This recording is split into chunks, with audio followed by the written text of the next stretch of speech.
যে মানুষটাকে আজ আপনি বাজেভাবে ঠকালেন, কি ভাবলেন আপনি জিতে গেলেন? হ্যাঁ, আপনি হয়তো এই মুহূর্তে জিতে গেলেন। আপনি এটা ভাবতে পারেন ওই মানুষটাকে ঠকিয়ে আপনি বিশাল কিছু অর্জন করে ফেলেছেন, কিন্তু একটা সময় এর শাস্তি আপনাকে পেতেই হবে। কারণ ওই মানুষটা আজ আপনাকে ছেড়ে দিলেও স্বয়ং বিধাতা কিন্তু আপনাকে ছেড়ে দেবেন না। তার কাছে সব কিছু লেখা হয়ে আছে, তার চোখ কান খোলা। সে আপনি মানুন বা নাই মানুন, তবে জেনে রাখুন প্রিয় বন্ধু, কাউকে ঠকিয়ে কাউকে কাঁদিয়ে কোনোদিনও আপনি জিততে পারবেন না। কারোর সাথে অন্যায় করেও আপনি কোনোদিনও সুখী হতে পারবেন না, কোনোদিনও পারবেন না। কারণ ঢিলটা ওপরের দিকে ছুঁড়লে সবার আগে নিজের ওপরেই পড়ে। আপনি কারোর সাথে অভিনয় করছেন, বন্ধুত্বের অভিনয় করছেন, মানে সামনে মুখে মিষ্টি মিষ্টি কথা বলছেন, সামনে ভাবছেন ওই মানুষটা হয়তো ভাবছে আমি তার প্রিয় বন্ধু, আর পেছনে হয়তো আপনি তার ক্ষতি করার চেষ্টা করছেন। এভাবে অভিনয় করছেন, প্রেমের অভিনয় করছেন না প্রিয় বন্ধু, কখনো কারোর সাথে অভিনয় করবেন না। আপনি যদি সমালোচকদের কথা শুনে বিয়ে করার সিদ্ধান্ত নেন, তাহলে আপনি ঠকবেন।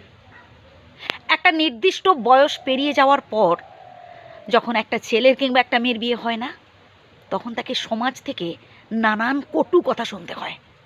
হ্যাঁ, এমন কথাও শুনতে হয় যে আরে মানুষটার ক্যারেক্টার খারাপ তাই তো বিয়ে হচ্ছে না, এই মেয়েটার ক্যারেক্টার খারাপ তাই বিয়ে হচ্ছে না, আরে ছেলেটার বিয়ে হচ্ছে না কেন জানিস, এই ছেলেটার কোনো যোগ্যতাই নেই তাই তো কেউ পছন্দ করছে না, এ বউকে খাওয়াতে পারবে নাকি।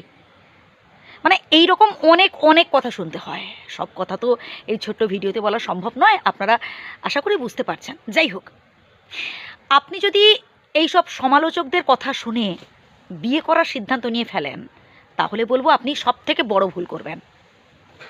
সমালোচকদের স্বভাব হচ্ছে এটাই, সমালোচনা করা, আর এদের কখনো আপনি খুশি করতে পারবেন না।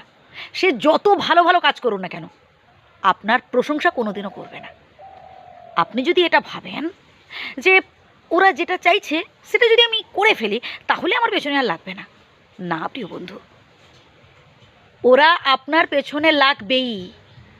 আজ হয়তো আপনাকে নিয়ে পড়ে আছে, দুদিন বাদে দেখবেন আপনাকে ছেড়ে দিয়ে অন্য আরেকজনকে নিয়ে পড়ে আছে। ধরুন আপনার বিয়ে হয়নি, এখন বলছে ক্যারেক্টার খারাপ, অমুক তমুক ইত্যাদি। দেখবেন বিয়ের পর হয়তো কোনো কারণে ডিভোর্স হয়ে গেল, তখনও বলবে আরে দূর, এত ঘর করার কোনো ইচ্ছেই ছিল না, এই জন্য তো এতদিন বিয়ে করেছিল না। আবার দেখবেন সে ছেলের বাড়ির তরফ থেকেও তাকে কথা শুনতে হয়, মেয়ের বাড়ির তরফ থেকেও তাকে কথা শুনতে হয়।